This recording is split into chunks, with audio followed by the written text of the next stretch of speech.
ડભોઈ શહેરમાં ગૌરી વ્રતના પવિત્ર તહેવાર નિમિત્તે રંગ ઉપવન સરદાર બાગ ખાતે ગૌરી વ્રત કરતી નાની કુંવારિકાઓ બાળકીઓ માટે વિશેષ સેવા કાર્યક્રમનું આયોજન કરવામાં આવ્યું હતું। ડભોઈ નગરપાલિકા પ્રમુખ પુષ્પાબેન સતીશભાઈ રાવલના માર્ગદર્શન હેઠળ યોજાયેલા આ કાર્યક્રમમાં ગૌરી વ્રત કરનાર બાળાઓને વેફરનું વિતરણ કરવામાં આવ્યું હતું। આ સેવા અંતર્ગત આગામી 5 દિવસ સુધી દરરોજ વ્રતધારી દીકરીઓને વેફર આપવામાં આવશે। કાર્યક્રમનો શુભારંભ નગરપાલિકા પ્રમુખ પુષ્પાબેન રાવલના હસ્તે કરવામાં આવ્યો હતો। તેમણે નાની દીકરીઓને પ્રેમપૂર્વક વેફરનું વિતરણ કરી ગૌરી માતાના આશીર્વાદ સાથે તેમના સુખ સમૃદ્ધિ અને ઉજ્જવળ ભવિષ્ય માટે શુભેચ્છાઓ પાઠવી હતી। આ પ્રસંગે નાણાં પંચના ચેરમેન શીતલબેન પટેલ, કોકિલાબેન સુથાર, સાનિયા બાનુ હવેલીવાલા, જિજ્ઞાસાબેન વાળંદ, પૂર્વ નગરપાલિકા પ્રમુખ દક્ષાબેન પટેલ સહિત નગરપાલિકાના ચૂંટાયેલા સભ્યો અને આગેવાનો ઉપસ્થિત રહ્યા હતા। સમગ્ર કાર્યક્રમ દરમિયાન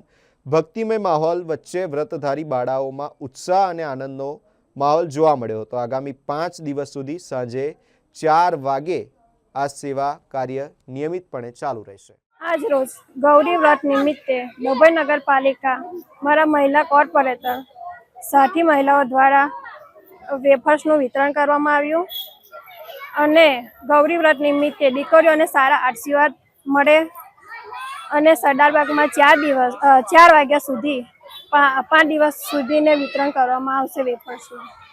આ વિતરણ કેટલા દિવસ કરવામાં આવશે? 5 દિવસ।